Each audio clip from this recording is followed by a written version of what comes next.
1996 wasn't just another year. It was the moment a trifecta of deception went into full swing.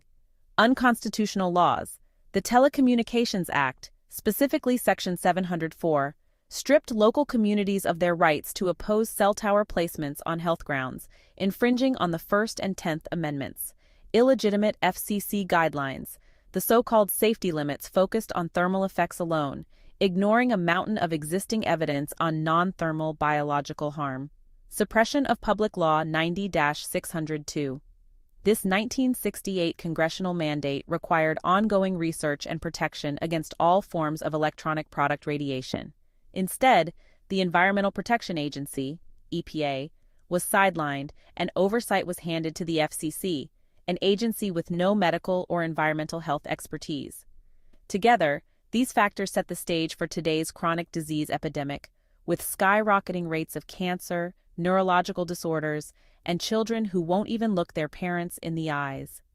This blog will detail why 1996's actions were never accidental, never merely outdated, and never legitimate from the start.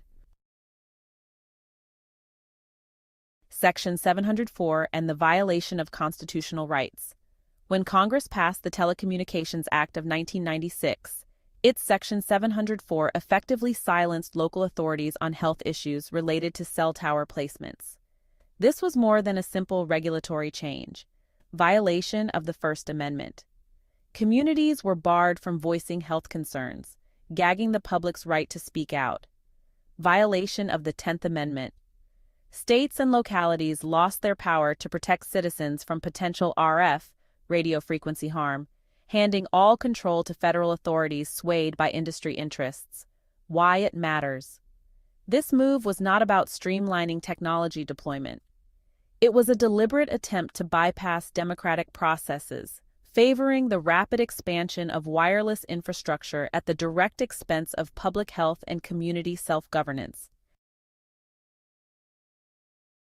Fraudulent FCC guidelines ignoring non-thermal evidence. In parallel with Section 704, the FCC adopted safety guidelines founded on the thermal-only paradigm. These guidelines ignored non-thermal risks. By 1996, even industry-funded studies showed that biological effects occurred at exposure levels well below any significant heating. Prominent scientists like Robert Becker and Arthur Guy had demonstrated that electromagnetic fields could disrupt cellular function without raising temperature. Sidelined medical authorities. The EPA was originally responsible for researching EMF health impacts under Public Law 90-602, passed in 1968. But with the 1996 switch, an agency with no medical or environmental specialty, the FCC, assumed control. Engineers, not doctors, set safety limits, ensuring the standards were friendly for telecommunications growth rather than protective of public health. The net result. These guidelines were never legitimate. They served corporate expansion, not the American people. Calling them outdated misses the point. They were fraudulent from day one because the evidence for non-thermal biological harm was already overwhelming. Suppression of Public Law 90-602, 1968. Public Law 90-602 mandated the government to continuously research, develop, and enforce standards to protect Americans from harmful electronic product radiation. By sidelining the EPA's research and giving the FCC sole authority, mandatory research halted. Critical investigations into non-thermal effects were defunded or never initiated. Legal obligations ignored. This was not just a bureaucratic oversight, but a direct violation of a congressionally ordered directive. Collusion on an unprecedented scale. The coordinated effort to prevent further health research dwarfs other industries' past misdeeds, including big tobacco. The telecom sector enjoyed near total immunity from health-based challenges and tort liability. The chronic disease crisis, more than just cancer. It's not just about tumors. The epidemic of chronic disease in America runs deep neurological disorders and developmental issues. Children who won't look their parents in the eyes, often diagnosed with autism spectrum disorders, may be affected by the constant assault on their bioelectric environment. When the body's baseline is already compromised by continual RF exposure, Any additional insult, like certain vaccines or chemicals, becomes a tipping point. Cancer is the tip of the iceberg. New studies confirm morphological similarities between RF-induced tumors in animals and human gliomas. We're looking at real-world evidence tying EMFs to a range of malignancies, including deadly brain tumors. Nonspecific chronic conditions. Headaches, insomnia, fatigue, and cognitive dysfunction have all been reported in the context of RF exposure, indicating a broad impact on overall cellular health. Recent breakthrough studies, NTP, Ramazzini, and genetic profiling. National Toxicology Program, NTP, key insights. Realistic exposure levels. The NTP tested SR levels of 1.5 watts per kilogram, 3 watts per kilogram, and 6 watts per kilogram, reflecting everyday human exposure. Biological effects at non-thermal levels. Even at 1.5 watts per kilogram, which does not cause significant heating, there were biological alterations suggesting cancer risk. Clear evidence of cancer. Male rats developed gliomas, brain tumors, and schwannomas, heart tumors, findings that should have triggered an immediate overhaul of FCC guidelines. Ramazzini Institute, RI study. Lower exposure, same tumors. The Ramazzini Institute replicated NTP results at lower far-field levels, similar to living near cell towers. Widespread tumor formation.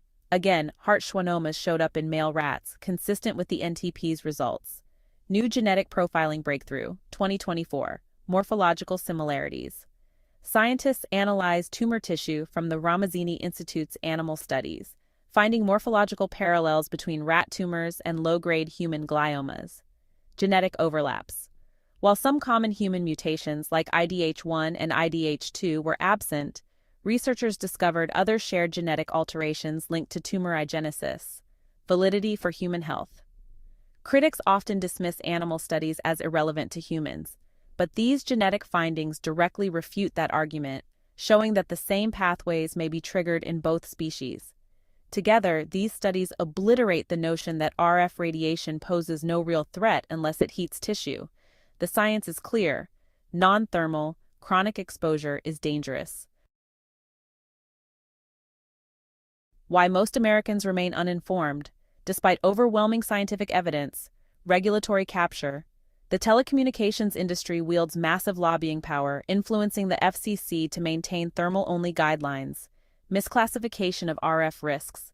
By labeling non-thermal findings as inconclusive, regulatory bodies sidestep any obligation to update safety standards. Media blackout. Corporate advertising dollars often keep mainstream media from investigating or publishing in-depth on RF hazards. Missed medical advancements, the untapped therapeutic potential. Ironically, acknowledging non-thermal interactions can also pave the way for medical breakthroughs. Therabionic therapy, for instance, is FDA approved for inoperable liver cancer and uses RF radiation at power levels up to 1,000 times lower than cell phones.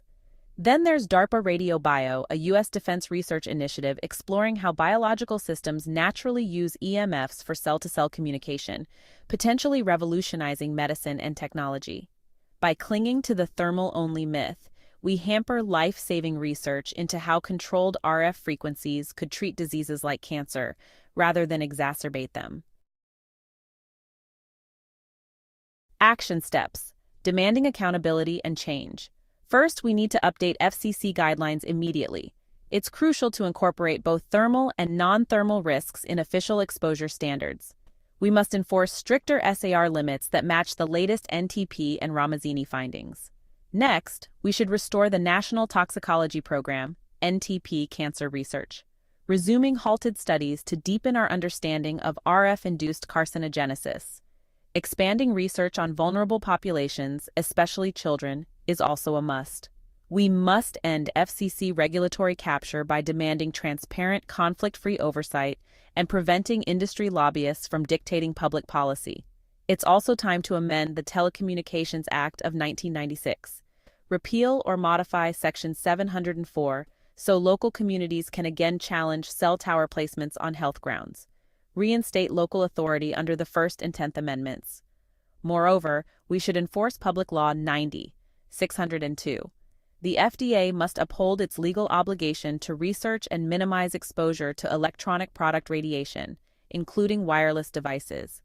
Fully fund and implement ongoing studies to protect public health. Finally, we need to promote safe tech practices, encourage wired connections, and limit device use among children. Spread awareness of prudent avoidance strategies like using speakerphone and not carrying phones on the body. The trifecta that took hold in 1996, unconstitutional laws, Section 704, illegitimate FCC guidelines, and the willful suppression of Public Law 90/602, was never a mere oversight. It was a calculated move to expand wireless infrastructure at the expense of American lives. The net result? An epidemic of chronic disease, rampant cancer, and children suffering from developmental issues in a world where their bioelectric environment is constantly under siege. Yet, with each new study, NTP-Ramazzini genetic profiling, this grand deception is coming undone. The evidence is crystal clear. Non-thermal RF radiation is harmful, real, and relevant to human health.